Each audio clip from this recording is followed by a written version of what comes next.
Hey everyone, Combo here, back with another Empires and Puzzles video, and today we're going to take a look at the November calendar of events for the game, and we're also going to take a look at a sneak peek of the Soul Exchange hero options that will be coming out next week. If you do enjoy this video or find it helpful, hit that like button, make sure you're subscribed to my channel so you can check out my new videos. I post my twice a week war hits, strategy videos for Titans, tower events, challenge events, alliance quests, and informational videos like this. So this right here is the graphic that Empires and Puzzles puts out on their website. But what I want to take a deep dive into in this video is a graphic that one of our fellow content creators, Burks G, puts together on a monthly basis for the community with assistance from Elioti, aka the Oracle, for a lot of the information that goes into this count. Disclaimer, I do need to preface this that this is something that changes constantly throughout the month and is a very tentative preview. There are sometimes big changes, but more often than not, it's just the featured heroes for an event that change, so just be aware of that. Okay, so let's break down the calendar, and we're also going to talk about which portals you should be spending gems on if you are looking to spend gems on portals, or if you're somebody who likes to buy offers, which ones you should be investing for pulls for. So this video will be going out on October 31st. We're in the middle of the week, obviously. We're in the middle of War of Three Kingdoms already came out, and also Contest of Elements. We have one new costume hero for the War of Three Kingdoms with the costume Zhang Fei. His hero is pretty good. I wouldn't consider him as elite as some of the other ones, specifically costume Diachan and costume Zhu Lang. Even costume Cao Cao and costume Guan Yu are really good. So we've got 5 total costumes for War of Three Kingdoms at this point right now. All of them are really, really good. So if you're looking at spending gems or getting pulls, then that could be an option for you.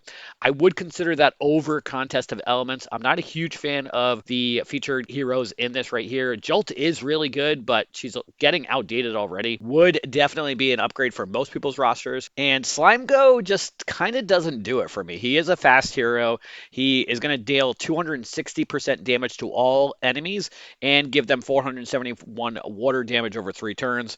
And he's also going to decrease their mana by 30% for 3 turns. To me, there's nothing really that special about that, in my opinion. But if you get him, then obviously any of the slime heroes are really good because of their passives with the mega minion that gets generated if you hit them for more than 25% damage. And also when they die, get one of those slime mega minions also. So there is that, obviously. There is also a pickup summon that is going to be coming out with Mist Weaver and Roachfor. Pickup summons aren't really usually worth it, in my opinion. I would probably stay away from that. If you're going to be spending gems, you should definitely be doing it on other portals.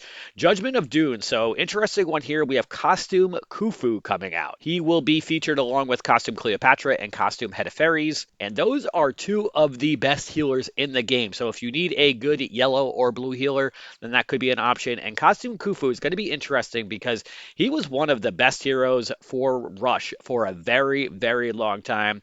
He got outdated and the power creep caught up with him, obviously. But with the costume bonus, he should be making a comeback for anybody who is lucky enough to pull it. Would I spend gems or buy pulls for the Dunes portal? Depending on how much you spend each month, I probably would not because Khufu is going to be featured again, obviously. Dunes is a monthly event. We've got a lot of fun stuff coming this month, especially with the Black Friday portal. So you're going to be picky about which ones you're going to be spending on. And then, of course, we've got the Ether Summon coming out on the 2nd and 3rd as well. And of course, we do have a new hero of the month. Mean is a blue ice hero, and that hero is going to deal 280% damage to target and nearby enemies. Also give 820 frost damage over 4 turns for those 3. The target and nearby enemies are immune to new status effect buffs for 4 turns and will receive 300 damage for each attempted buff. And they're going to give all ice allies plus 20% critical chance for 6 turns. Mean is average speed and is a druid. Mean has decent stats for a hero of the month, but if you pull them and whether or not you actually level them up is going to depend on your roster, obviously. All right, moving on to the following week. So we do have the costume chamber with Richard and Vivica as the featured heroes. These are 2 of the more sought out tunes for the costume chamber. So if you don't have them already, then hopefully you can get lucky with some of the keys that you've been building up over the last month. We have the pickup summon back again on the 5th and 6th. So Prince Siegfried is pictured here, but I believe it's Frog Prince that will be featured with Quinn. We have the Brave Musketeers Alliance quest with Constance, Milady de Winter, and Queen Anne as the featured heroes. Nothing really special there, honestly, at this point. I know a lot of people got Constance in the last Soul Exchange a couple months ago. And then the Valhalla Forever event, we've got Costume Bera, Frigg, and Freya. Bera could be making a comeback with the introduction of Bloody Battle as one of the war types. So I think minion heroes, and especially Mega Minion, are going to be very popular once we get to Bloody Battle. Personally, I have Costume Bera. I don't use her every single war. I have her single limit broken, so it kind of depends on if I need somebody to block minions, but she can be very useful for preventing minions. Out of these here, honestly, if you were to look at spending gems or buying pulls, the costume chamber is probably the best one out of these. The Alliance Quest heroes don't really do it for me, and Valhalla Forever obviously is a monthly event. So is Costume Chamber, but the tunes are just so powerful if you are able to get one. As far as Soul Exchange, we're going to talk about that at the end of the video. I'll show you the options that have been displayed so far. Moving on to the following week. So as soon as we finish Alliance Quest, we have a red Mythic Titan. So back-to-back Alliance events. We've also got the Astral Elves with Demi-Lune and Starwalker featured. Another pickup summon with Erlang Shang and Teddy. And then a challenge festival with two new heroes, Astrid and Bonzo. And Barkley is a repeat hero. Astrid is a holy sorcerer that is average speed, is a Bard family. So that's going to be pretty big because Bards give a 5% mana boost automatically to all single family members. Astrid is going to recover 50% health for all allies. Each defeated ally has 50% chance to get revived with 25% health, and all allies have a 20% chance to drop any received damage to 1 for 3 turns. So honestly, an average healer that has a 50% chance of reviving allies, that is pretty good. Plus they're a bard. That's actually pretty exciting. For Bonzo, Bonzo is also a bard. He is a dark hero that is a rogue. For his special, he's going to cleanse status ailments for all allies. He's going to rearrange the enemy positions randomly, and he's going to deal 250% damage to all enemies, and that damage is going to bypass target's minion. A little interesting, I've never had one of those heroes who rearranges the enemy positions randomly, so that could be an interesting feature. But personally, I think Astrid is definitely the winner here if you can pull her, because they're brand new heroes. Obviously, their stats are going to be the best in the game. Personally, if you were to spend gems or buy an offer for any of these portals, I would probably do it for the challenge event. Astral Elves, they're really good, but the pull rates on them are very, very low. I think they're like 0.5% for the regular 5 stars and only 0.5 or 0.6% for the featured heroes. So that's definitely something to take into consideration. Obviously, you do get 2 of the Astral Elves. If you pull one of them, you get the BOGO or buy one, get one sort of, which is kind of nice, obviously, but the pull rates on them are very, very low. So Challenge Festival could definitely be an interesting portal to pull from. So Tremors of Underwild does start on the 16th. That goes for, looks like 4 days. We've got Costume Iuda, Morel, and Garjamal as featured heroes. Nothing special there, in my opinion. I would probably stay away from that portal. And then we've got the Owl Tower for 5 days with Iran, Timaeus, and Senius. Owls are obviously really, really good, and these are 3 of the better ones for sure. They generally have pretty low pull rates, I believe, though, so just take that into consideration. And then we've got Untold Tales on the 21st with new Costume Atlantia, and then Costume Medea and Costume LaSalle. I don't really think Costume Atlantia is anything to write home about. Costume Medea is really good, and a lot of the other Untold Tale ones are really good. I have Costume Gestalt double limit broken, and he is amazing. He hits so hard. Obviously, Costume Forces is still a really, really good hero. There's a lot of good stuff in Untold Tales. If you were looking to spend gems or buy any of the offers for any of these 3 events, I'd probably say Untold Tales, but I think this is another one you could probably skip and save your gems and anything that you were going to buy for offers for the following week when we get the Black Friday summon. There is the Covenant summon here, but I believe that that is just going to be the actual quest where we have the events. I don't think that we're actually going to have any portal for that. That hasn't been displayed yet. I think we're still still waiting on information for that. Goblin Portal is going to start on Sunday and go for a couple days. We have a new Goblin, Kolya, and Rosalind as the featured heroes. Rosalind is really, really good. She is a fast healer who heals, I think, either 30 or 35%, and she's going to summon a Shield Guard Mega Minion with 65% health. That Shield Guard Mega Minion is going to safely cleanse the latest cleansable status ailment from all allies each turn. I know it's only one ailment that they are going to cleanse, but it's going to happen every single turn. So that's really big. Any of those Garrison Guard family characters, they get that Guard Rally passive that removes all wither effects from all allies every 4 turns. That's huge. And they have the resist mana reduction passive as well. They're also going to start off with a Mega Minion at 20% health, which is also pretty cool. Kolya is going to be a green nature 5-star hero that is a paladin. He is average speed, and for his special, he's going to dispel 1 buff from all enemies, which will be the latest buff that would be dispelled first. He's going to deal 280% damage to all enemies. He's going to deal an additional 10% per removed status effect up to 330% in total.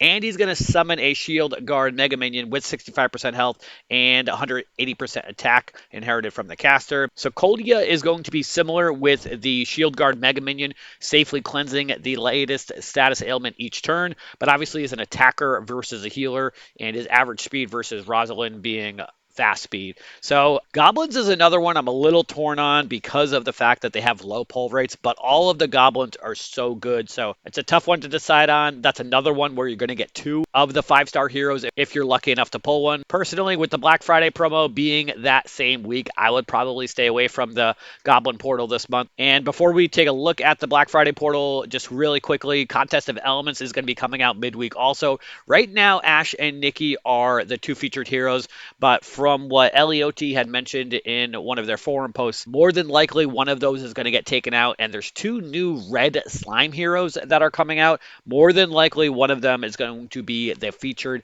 hero for the Contest of Elements. We've had like 2 or 3 Contest of Elements events in a row where one of the featured heroes was a slime hero. So I wouldn't be surprised also if that happened again. For Atlantis, we have Oceanus, Turgruk, Costume Ariel, and Zarga as the 4 featured heroes. For the Black Friday portal this year, all released heroes in the past 2 years are supposed to be included in this event, along with costumes for each of these heroes, which is a huge bonus. For the 2 new featured heroes, Hrothgar is an ice blue paladin. He's going to be part of the Beowulf family, which is new to Empires and Puzzles. His average speed is going to deal 320% damage to all enemies. All enemies are going to get minus 34% defense for 4 turns. And at the start of the next 4 turns, this character is going to give a random ally plus 70% attack and plus 40% defense for 2 turns. This effect cannot be dispelled. So that is definitely a very interesting feature for a special. He also has a very interesting passive. So when this character receives direct special skill damage, he's going to gain 5% attack stack up to a max of 10. So he could get up to 50% attack as a stack. Only 1 stack can be gained per turn. For the other featured hero, Wealthau. So Wealthau is a holy cleric, fast speed, also part of the Beowulf family, is going to heal all allies who have less than 50% health up to 50% health, and then additionally all allies are going to regenerate 900 boosted health over 3 turns. Boosted health can of course exceed max health. This hero is going to have a status effect generator similar to Hrothgar. This time at the start of the next 4 turns, this character is going to give a random ally an additional plus 70% special skill damage and plus 40% mana generation for 2 turns. This effect cannot be dispelled. The Black Friday portal is always a fun portal because the odds of pulling a 5-star are always higher than any other portal. So definitely going to be interesting to see what that looks like. I'm pretty sure in the most recent similar portals like the Harvest portal and the Birthday portal and Black Friday portal last year, there was like a 5% chance of pulling a 5-star in those portals. So Definitely curious to see what it looks like for the Black Friday portal this year. And that, of course, is going to go for a full week. So out of all of the portals this month, personally, I think the two best ones are probably the War of Three Kingdoms portal and then the new challenge event portal as my number two. And then closely behind them would be the Costume Chamber and the Untold Tales event. Those would be the four portals I would be looking at this month. And that is in addition to the Black Friday portal, of course. Now, let's take a look at the Soul Exchange heroes. So, if you are not familiar with Soul Exchange, you will have the option of giving up 10, 15, or 20 heroes for one of these heroes in those categories. This is not set in stone. This is definitely something that could change between now and next week. So, please be aware of that. You have the option of giving up 10 5-star heroes for Jet, Xavier, Blossom, Sobek, or Februs. You could give up 15 5-star heroes for Amethyst, Ferdinand, Aradia, Camila, or Boom and Fang. And then there's the 25-star hero option for Luna, Erlang Shen, Ignacio, Oni Wakamaru. Feel like I nailed that.